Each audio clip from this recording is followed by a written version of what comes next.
Alrighty, everyone, welcome to the Corporate Prospecting with Donorly webinar. My name is Courtney Harge. I'm the member specialist here at Fractured Atlas. I will be on the call to help facilitate the Q&A toward the end. Emily Comisar from Donorly will be conducting this webinar. We're very happy to have you. So glad you could join us. Yes, thank you. I'm glad to be here. Yes. So just brief housekeeping. We are recording the webinar and we will be distributing the link to the recorded webinar hopefully by the end of next week. So that way, if you miss any information, it will be available to you. There's an opportunity to ask questions either via the questions box at the bottom of your screen or via the chat box. Feel free to ask questions as you go. We may not get to them immediately, but we will be sure to cover them in the dedicated time for questions toward the end. And both Emily and I will be in that question and answer period so that you can ask questions, about the webinar content and how it would connect to your fiscal sponsorship with Fractured Atlas. So without further ado, I'm going to pass it along to Emily, and I appreciate you all joining us for this webinar tonight. Thanks so much, Courtney, and thanks to all of you for calling in. I'm really excited to talk to you about corporate prospecting tonight.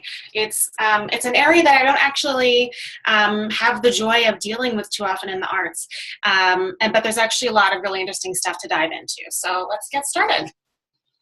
The order of events for this evening, just to give you a little bit of outline, is that we'll start with a little bit of an introduction, and then we will go over the different types of corporate support that might be available to you. And then we're going to talk about cultivation and solicitation of those corporate gifts. And then, as Courtney said, we'll have time at the end for questions. So a little bit about Donorly, the organization that I work for. Donorly is a New York City-based consulting firm with the mission of empowering nonprofits to fundraise beyond their size. We believe that every nonprofit has its own unique personality and culture, and we collaborate with our partner organizations to find organic, elegant, and efficient solutions that serve their missions while expanding their fundraising capacity. So just a little bit about me so you know where I'm coming from. My name is Emily Comisar, and I'm a development consultant for Donorly. My background is actually primarily in theater management and producing. I have worked with Theater Forward, which is formerly National Corporate Theater Fund, New York Theater Workshop, and MCC Theater. And I'm also the former managing director of Lone Star Theater Company, which was a small theater company that was fiscally sponsored by Fractured Atlas. So I've been on the other side of the table with Fractured Atlas as well, which is part of the reason I'm so excited to be here today. Before we jump into the meat of our discussion about corporate prospecting, I want to make sure that everyone has the same baseline understanding of some of the terminology I'll be using. I understand that in the fundraising world, there's a lot of vocabulary that's very specific to what we do. So the first term I want to go over, prospecting, is one that is so important that it's in the title of this webinar. Donor prospecting, whether we're talking about individuals, foundations, corporations, anyone you might be getting money from, is the act of identifying and making a plan to engage prospective donors for your organization or for your work as an individual artist. There are a few steps that are involved in the process of prospecting. The first one is identifying organizations that might be willing and able to make a donation, and then making a list of those organizations. Then the next step would be conducting research on the organizations, trying to find out a little bit about who they are, what their priorities are, and whether you fit into those priorities. Then you would need to determine whether anyone in your circle has a relationship to any of those organizations. And then the last step would be determining the most effective way to make an approach. Of course, as I said, this would be applicable to individuals as well, not just organizations. The next term or set of terms that I want to talk about is cultivation and stewardship.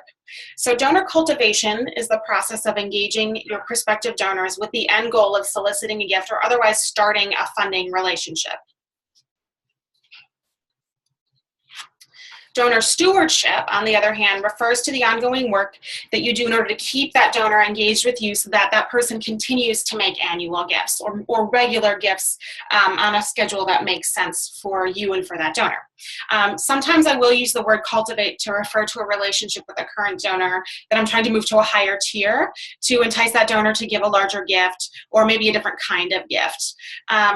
So cultivation or stewardship might entail things like making a phone call to say thank you. This is actually the easiest and one of the most important things that you can do to steward a donor after their first gift is made. Inviting the donor for coffee or lunch, making sure that you somehow find a way to get to some FaceTime with that person or the person representing that corporation so that they have a better sense of who you are and you have a better sense of who they are. And that will really, really, really pay off in the long run. And then the third way is, or the third thing that cultivation and stewardship might include is showing your donors the work that they are supporting, making sure that they're able to come to your events, your shows, your productions, your performances, and making sure that they feel included in that process, like they're really a part of your community. Okay, so let's talk about the different types of corporate support that are available. So the first one is sponsorship. You've probably heard of this. Then we have grants. And then the last is in-kind donations. Sponsorship is usually handled by a corporation's marketing department. And unlike most donations that you would typically receive from an individual, let's say, sponsorship is highly transactional. In a case where sponsorship is happening, the corporation is going to give you money in return for some kind of visibility for their brand. Sounds great, but you're probably asking yourself, how do I make this happen? Remember what we said earlier, that sponsorship is highly transactional. So you have to think about not only what you want from the sponsor in a sponsorship relationship, but also what you have to offer to that sponsor. Obviously, I just gave away the answer to that question. It's brand visibility. And there are a few different ways that takes place, and it depends on the level of the sponsorship gift and what kinds of visibility you may have to offer. So the first example is naming. So if you look at this picture, you see this is the finish line of the New York City Marathon. I think this may have been the 2017 marathon. And you see on the ground there, it's painted TCS New York City Marathon. So TCS, Tata Consultancy Services, and they paid a significant amount of money to have the event named for them. So not only does their branding appear wherever the name of the event appears, but for instance in broadcasting, when someone is reporting on the marathon, they call it the TCS New York City Marathon. So TCS, the company, is inextricably linked to the event itself. And of course, this is a highly visible event, especially in New York City. And so you could see why they would have spent the money to name it. So this is another picture, obviously, from the New York City Marathon. This looks like the starting line. And another example of brand visibility, you can see some of the logos that are placed on the signage all over the place. Obviously, Tata Consultancy Services has the most prominent space because clearly they paid the most money or the race would not be named for them. But you can see on the signage in a few other places, you know, the logo for United or for Airbnb, for New York Roadrunners is a little blurry at the bottom there. So there are other ways and other levels of sponsorship that might be available depending on what you have to put someone's logo or put someone's brand on. Okay, so this one is a little bit more art specific, this example. This photo was taken from the NMCC Theater annual gala. the actor is standing in front of a step and repeat, which, as you can see, has Wells Fargo logos all over it. So this is an example of something that a corporate sponsor might do in the arts, where if there's going to be an event where there will be famous people and there will be press taking photos of the people arriving at the event, you might pay to have your logo placed on the step and repeat, so that in every photo and every magazine or publication where these images are appearing, your logo is showing up in the background. You can't look at this and miss Wells Fargo.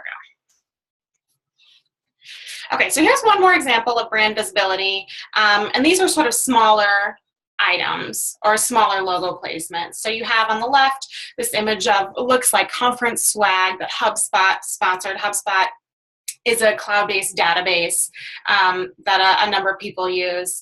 And, you know, these are sort of like small takeaway things. So if that tote bag, you know, you've gone to this conference, you've gone to an event, that tote bag is in your house, you see it every day and you think of HubSpot. Or another example is this slide from a website, and I'm sorry, I can't remember what organization it is, but obviously this is a panel of corporate sponsors. You can see Barclays and Fidelity, Boston Properties, Deloitte. All of these organizations would have offered some kind of sponsorship money in order for visible logo placement somewhere that they knew people who were important to them would see it. So when you're thinking about what brand or what company might be a good sponsor for your work, if that is indeed a route that you want to go, one of the things you have to think about is whether you can provide them with the number of people that they're interested in reaching, or with the kinds of people that they're interested in reaching in order to sell their product or service. Do they need greater visibility overall, or is there maybe a target market they haven't reached yet that you can help them get in touch with? Probably many of you are operating on a little bit of a smaller scale, and so this kind of big corporate sponsorship of the TCS New York City Marathon level may not be for you, but depending on what you have to offer in terms of your audience, there could be some other interesting options. The second thing you might be able to offer them is brand transformation. They may already have visibility, but they may need to change the way they look to the people who already see them. So for example, a corporation that has perhaps just gotten in trouble with its audience may be looking to be seen as supportive of a particular cause, or to be seen as charitable in general. And depending on the business they're in or the nature of whatever their public misstep was, there may be a way that you can help them do that. So there are ways to get creative with sponsorship. Okay, the next thing I want to talk about is grants. Typically managed by corporate social responsibility divisions, just shortened to the acronym CSR, or by corporate foundations. Corporate grants are outright gifts, such as you might receive from a regular foundation.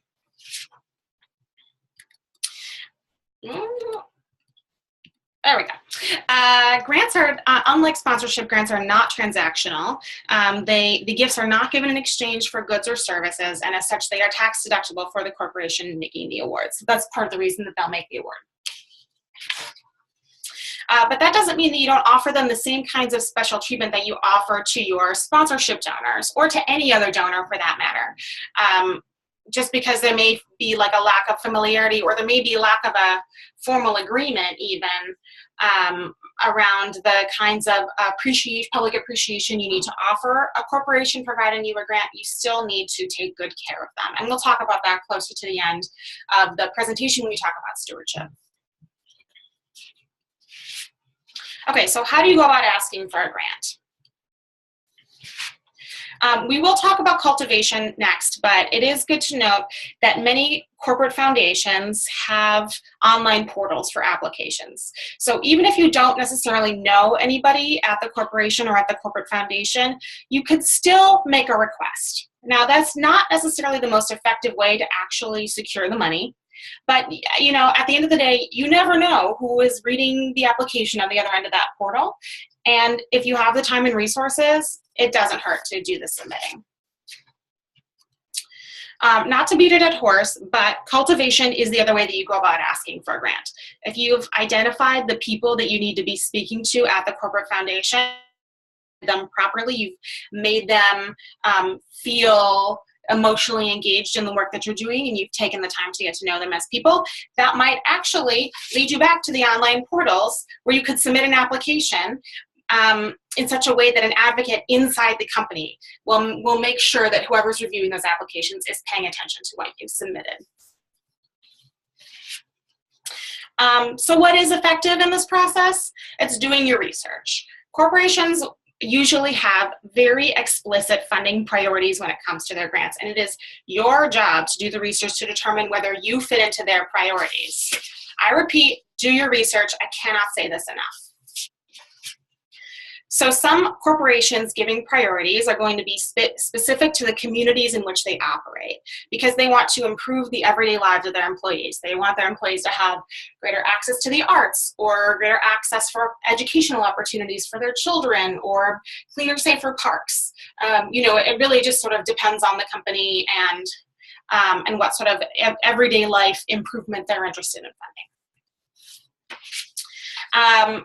Now, on the other hand, some corporations giving priorities will be specific to the industry in which they operate. So, for example, Wells Fargo's listed giving priorities on the Wells Fargo Foundation website include sustainable homeownership and affordable housing, right? Probably because big banks were involved in the housing market crash that we had 10 years ago.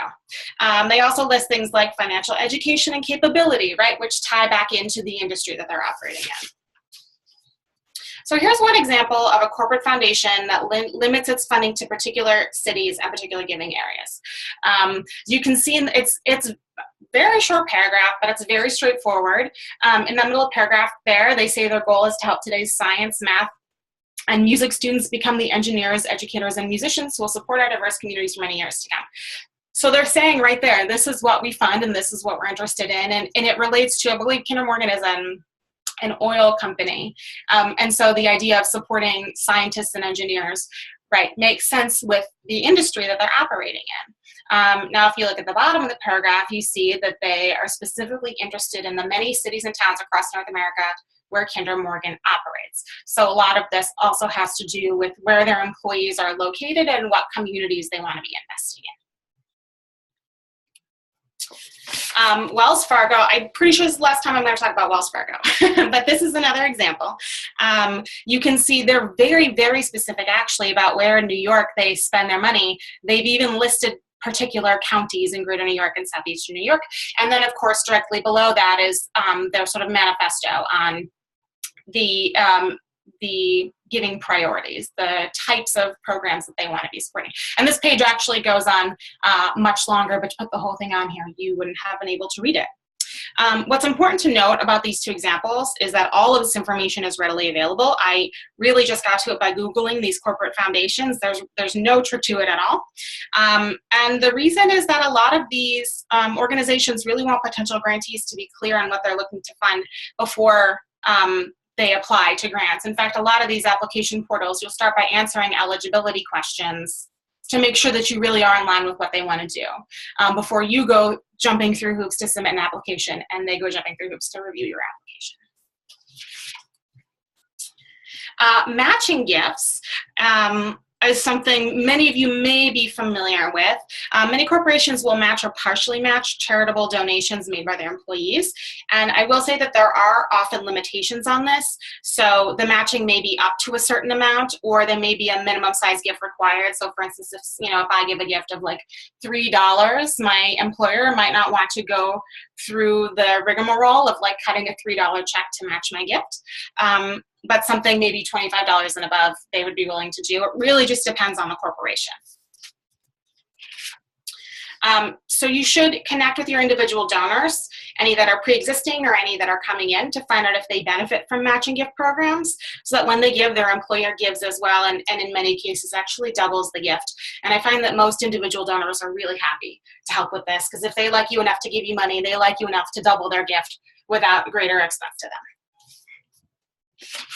Okay, so the third kind of corporate support I want to talk about is in-kind donations.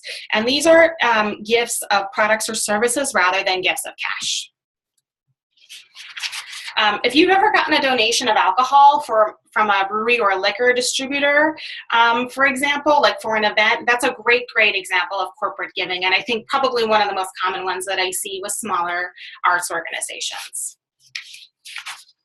Other examples of donated products include food, plane or train tickets, things like stage makeup kits, office supplies, art supplies, really anything that you could think of. The corporation will, if the corporation thinks that they'll get the benefit of visibility by offering you the use of their product, then they are often willing to take the really minor loss of giving you a little bit of what they have for free. You just have to ask nicely and tell people where you got it. Okay, so then you have donation of services. Examples of services that might be donated are things like design, accounting, or legal oversight, and usually this just depends on the relationship you have with the specific service provider and what they're willing to provide to you free of charge. Okay, so let's talk about cultivation and solicitation. Remember that at the end of the day, corporations are made up of people, and that those people are the ones making the decisions about whether or not to support your work or your organization. If you're a small organization or an individual artist that's just gaining some attention, the easiest thing to do, and what I would personally recommend, is to start small and start local. You could think about who your neighbors are in the neighborhoods where you operate, or the towns where you operate, and how your neighbors might take an interest in the audience that you have to bring to the table.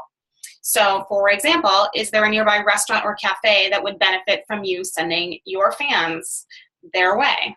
Or is there maybe a local print shop that could increase their own business by becoming visible among your artist network? You may have more to offer these smaller companies than you think you do, and definitely don't get discouraged thinking about trying to get a big bank or a food company to sponsor you right off the bat. So then as you start to expand the scope of your search behind just your neighbors, it's important to think about your network.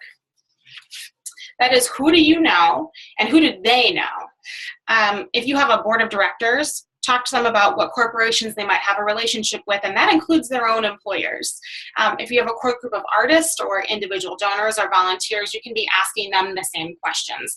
Or they might even be related to or have good friends who are connected to corporations. Just really take advantage of your network in order to try to find ways to the people that you need to meet. As I mentioned before, sometimes you will encounter an open application for a corporate foundation. And if you have the time and resources and you've determined that you're a good match for their priorities, right? And that's a big if. You have to make that determination doing your research. It cannot hurt to submit. The likelihood of getting funded may be limited, as I said earlier, but at least you're giving them the opportunity to become aware of you, and you really never know what could come from that. Once you receive a gift, don't forget to keep the corporate donor engaged in the way that they prefer to be engaged, and that's really important. That means, for instance, that you need to communicate with the people that they prefer you to go through. If you're working with an executive and that person has an assistant and they want that assistant to be CC'd on all communications, for example, or they want all calls to be scheduled through that assistant, make sure you follow those instructions, because not only is it an issue of respect and listening to what that donor is asking of you, but in some cases, especially if you're dealing with a corporate executive, their assistant might actually be your best advocate. Your assistant is going to be the person that's going to get you on that person's calendar. Make sure that their boss is reading your emails or returning your calls. Additionally, if there are programs or events you do that are particularly important to your corporate donor, make sure that they get special invitations to them. This is, of course, especially the case if they are sponsoring a particular event.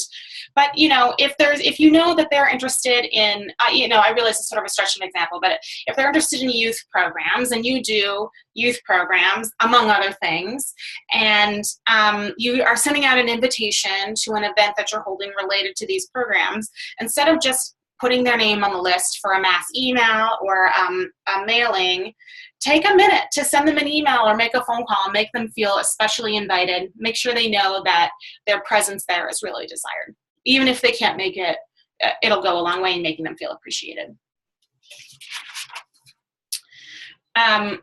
Finally, If your corporate donors like to be publicly thanked, and there are plenty out there who do, make sure you publicly thank that corporate donor. And yes, sometimes that means that you have to say something at the top of your speech, when you're making the toast at the event, or it may mean that you need to make sure that they are prominently featured on your website or in your program or in some other materials.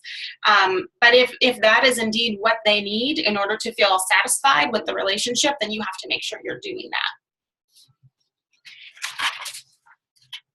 Okay, so we're going to stop for questions in just a minute, but I wanted to take the opportunity now that we're coming to the end to tell you a little bit more about the services Donorly provides and how we can be helpful in the process of working with corporate donors.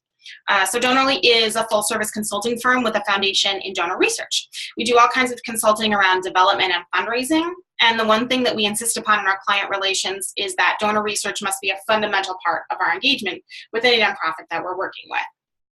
So for many of our clients, we serve as an outsourcing of their donor research, which is done on a subscription basis for a monthly fee, but we also provide a wide variety of other services, really depending on the needs of the organization we're partnering with and what stage they're in their life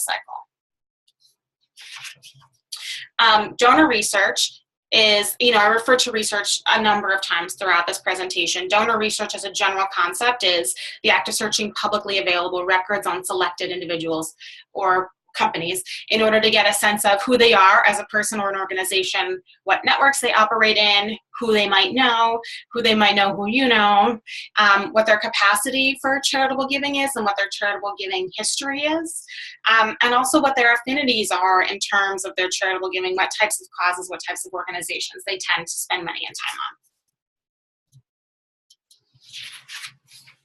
So you can visit our website for more information, which includes a blog with lots of articles with tips, tricks, and advice targeted at small and mid-sized nonprofit organizations.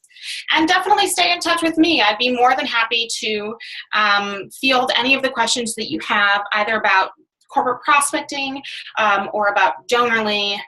And my email is on the screen there. So I look forward to hearing from you. And I'm going to throw it back to Courtney.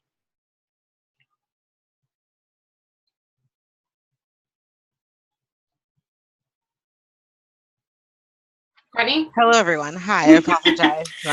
My computer decided to freeze, but I'm back.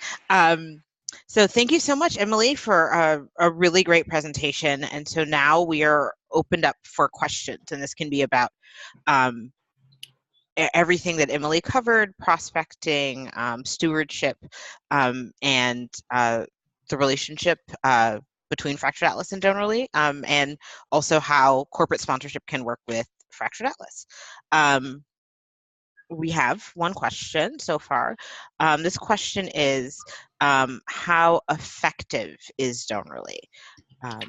Emily, do you have some information that can be helpful, or is there anything you want to ask that is clarifying? How effective is Donorly? I guess I would need to know more specifically what that person is trying to ask in order to answer that question.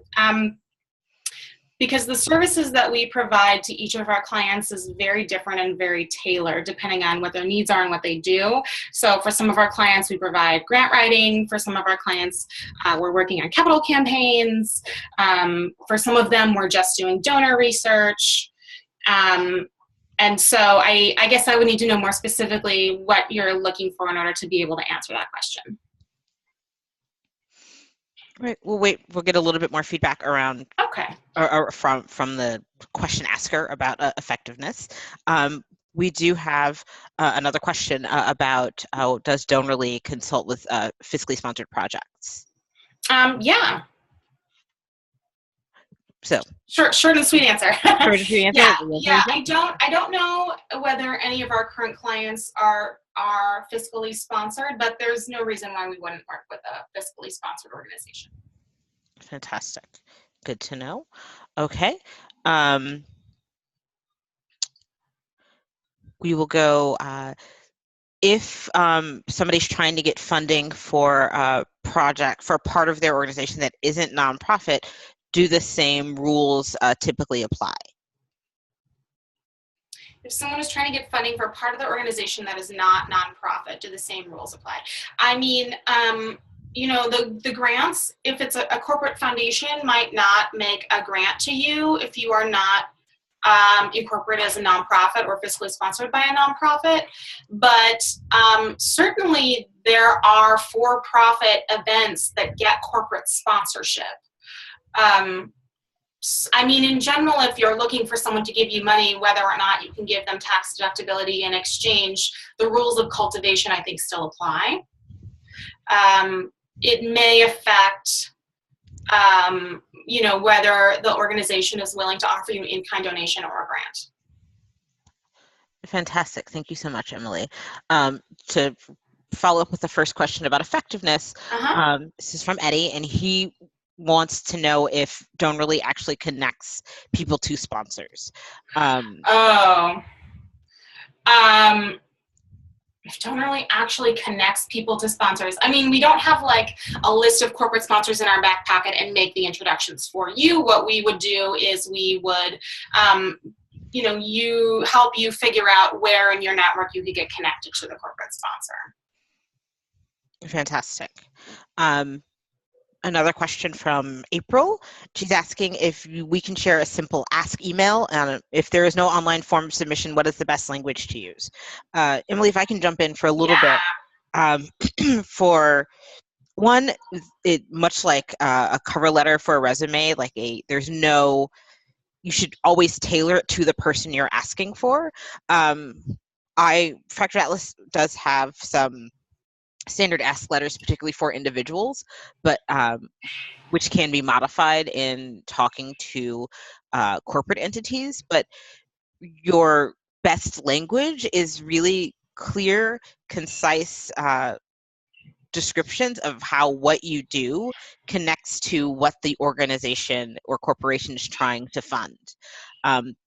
The more specific you can be about how what you do matches their funding priorities, the better. And if there are other languages, or if you want to have a longer conversation about that, I'm happy to have that conversation with you offline via the support@fracturedatlas.org. All right, we've got a few questions coming in. Or Emily, do you want to add anything to that question? No, that's great. Jumping to what is our experience in contacting a corporation to clarify eligibility? I have some information around that I can offer, but I'm also open to Emily. What would you like to share on that? Wait, I'm sorry, what was the question? Sorry, what is our experience in contacting a corporation to clarify eligibility? Oh, well, I mean, I think if there's contact information available, then definitely reach out to clarify eligibility if you're unsure. I mean, I think that having any kind of contact in general is helpful. I don't know if that was the question. I believe so. Okay, great. Cynthia, I see this is your question. Feel free to offer some clarification if we didn't answer it. But simply, I will say our experience, particularly with fiscally sponsored projects, it can frankly be kind of hit or miss. Some corporate entities aren't familiar with fiscal sponsorship as a relationship, and partially because, again, this type of funding is more transactional. Fiscal sponsorship occasionally offers some complication that the corporation is not as willing to navigate. There are many corporate sponsors that are definitely willing to support fiscally sponsored projects, but it really is dependent on each individual corporate sponsorship's savviness with fiscal sponsorship and with the amount of people or amount of visibility you're willing to offer them. Like, frankly, because of the transactional nature of corporate sponsorship, the more people that they want to reach that you have access to, the more likely they are to work with you through the complications.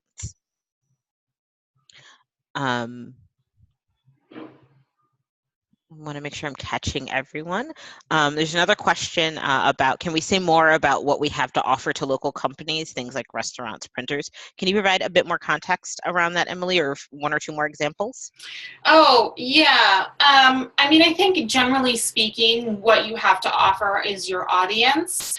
And so the question is, who around you might also want to get to know your audience?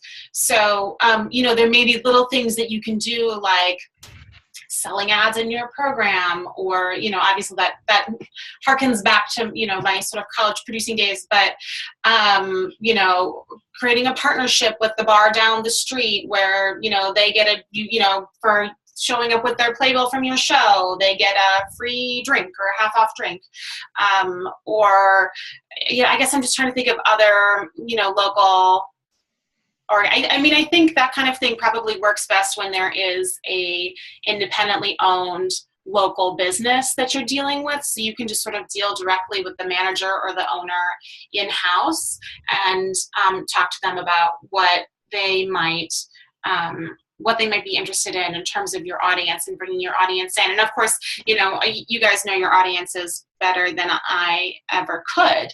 And so, what kinds of services do the people in that demographic take advantage of, and how can you help direct them to some of the businesses in your area?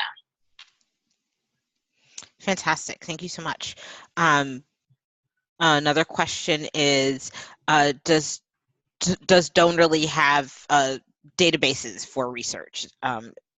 Maybe offer a bit about the tools. Yeah, so we don't have databases that we manage. We subscribe to a great many databases that we use in order to conduct research on individuals, corporations, foundations, really primarily individuals, corporations, and foundations. And those databases store publicly available information that have to do with things like the value of a property that somebody owns, or the amount of profit that a corporation, corporation's assets at the end of a particular fiscal year, or a history of charitable giving from a foundation or a corporation or an individual. And it might list out, in 2016, this corporation made a gift of $50,000 to this organization. And a lot of that information gets pulled from things like annual reports, like organizations' annual reports and donor listings. Does that help? Yes, thank you. A particular question is, can I submit for corporate sponsorship this year for an event taking place in November, or do I need more time? So Emily, if you have any information about like timing or how people can... It really depends. It really depends on the corporation. If it's a small company where you can show up at their door and meet someone and talk to someone, usually the process will go a lot faster. I will say that the time it takes to cultivate relationships with corporate and foundation entities in general is not short. And sometimes there are organizations that we will be working with or talking to for years before an actual cash gift results from the relationship. And that all depends on the financial stability, the amount of money the corporation or foundation has to give away. And it also depends on things like, what do they want to be funding, and when are we doing exactly what they want to be funding? Thank you so much. All right, a few more questions. This is from Margot. What barriers are there for orgs that are fiscally sponsored when it comes to attracting corporate sponsors? I can take that one specifically because it's very probably size may be the barrier. Often fiscally sponsored projects are smaller, or they are generally one-offs, or like a repeated series of like singular events. And oftentimes, to go with Emily's point, corporate sponsorship takes time to develop. And so if you're just doing one event one time, so like it's one production or this one exhibition, sometimes you just may not have the time to build the relationship, and the corporate entity may not see the return on that because it's a one-shot thing. And if you're not serving thousands and thousands of people in that one-shot thing, it may not be considered viable for corporate sponsorship in that moment. Frequently, can be more successful getting longer term corporate sponsorship if you're doing something that's like a festival or an event that has a repeated audience that serves a lot of people, or with repeated opportunities for for brand visibility. So those are some of the barriers. But again, to Emily's point, those barriers are minimized if you're dealing with somebody who is local to your audience or to your work and can see some more immediate returns on the money they wish to invest through a corporate sponsorship. Emily, you have anything to add to that, or is that no? Yeah, no. And I it's funny because my brain is jumping directly actually to, I also do a lot of work with foundations, and I know that sometimes they will particularly say, you know, we won't work with fiscally sponsored projects, we will only deal with 501c3, there just may be some more logistical hoops to jump through because of the way the money flows through your fiscal sponsor. Another person has asked, do you find that phone calls typically work better than digital communications when reaching out to corporations in a cold calling situation? I have very little experience with cold calling being effective. Usually the most effective way to get to someone is through a relationship. So sometimes, and this is part of the reason that sometimes cultivation takes a long time, you have to take the time to find the relationship or find the way into that relationship. And sometimes that means, like, you know, you have to, if you have a group of stakeholders who are advocates for you, your organization or your work, you have to have like a list of names that you're showing them, you know, every 3 or 4 months, every 6 months, or once a year, saying, do you know any of these people? Do you recognize any of these names? And I've been in situations where, like, I was in a situation recently actually where I've been trying to cultivate a foundation, and for a particular organization that I'm working with. And then, you know, one day I got an email from one of the board members of the organization saying, oh, I just realized this woman I've been sitting next to at the beach for 15 years is the president of this foundation.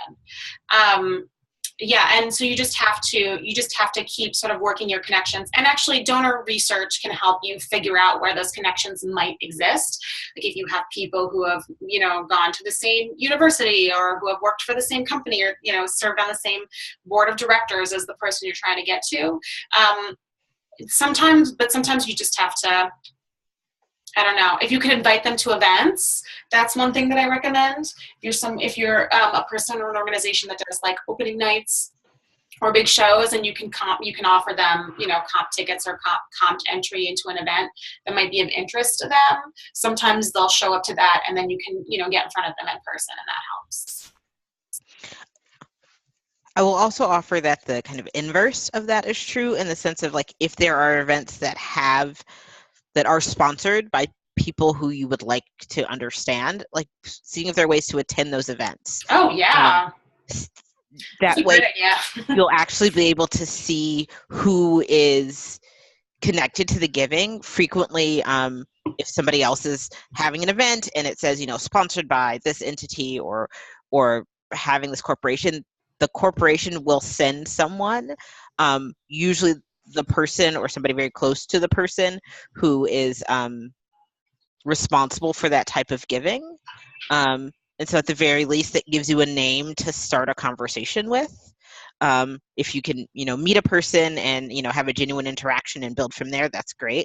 So I wouldn't necessarily say use those types of events to pitch them, but that is an excellent way to see who is giving. And who is the person who is connected to making the decision or is actually making the decision. Another question, is sponsorship tax deductible just like grants? I will offer, from a fiscal sponsorship standpoint, it depends on the nature of the funds or the nature of the gift. Like Emily said, there are a few different ways that funds can come from a corporate entity, or funds or goods can come from a corporate entity, and that will determine whether or not something is tax deductible. So if it is a grant that's the clearest, then yes, that is generally tax deductible. If it's an in-kind donation, sometimes it depends on what exactly they're giving. Because of complicated tax regulations, like airline miles aren't tax deductible, but that doesn't mean that they aren't something that corporate entities can provide, and it doesn't mean that that's not something that you could benefit from. It just means that you wouldn't be able to offer them the tax deduction for it. If they're, some of the ways that corporate giving manifests is through ad space. If they're buying advertisements, that's not tax deductible. That's a transaction. Those are that's earned income. Those are funds that can help your project, but those would not be tax deductible. So ultimately, particularly as regards to fiscally sponsored projects, if corporate sponsorship is tax deductible, is very specific based on how they're giving, but all funds into your project are good funds, so don't let something not being tax deductible be a reason to not pursue that funding, because the tax deductibility as a motivator shifts for corporations. That is not always the only reason they give. It seems like, thank you all so much for your really engaging questions. I'll give you another minute or so to see if there are any other things you would like asked or answered. And you can always reach out to either Emily or myself. I can be reached through Fractured Atlas at support@fracturedatlas.org. Emily provided her email as well. So if there's stuff that you think of at a later date, feel free to reach out to either or both of us. If there is nothing additional, I believe, Emily, can you go to the next slide for me? Yeah. Just so you all know that there are several Fractured Atlas webinars that you can access. We do these Tuesday nights at 7 p.m. We try to do it every other Tuesday, but we have a schedule on our website. We also have our past webinars available at this link. So if there's additional information that you need, feel free to reach out or check out our upcoming webinars. I want to thank you all for participating. Emily, I want to thank you for offering this great content. This is super helpful, and I know I got a lot out of it, and I really hope that our attendees did too. Yes, well, thank you so much for having me. This was a lot of fun. Not a problem. So without further ado, thank you all. Have a wonderful evening, and we hope to see you back at our Fractured Atlas webinar soon.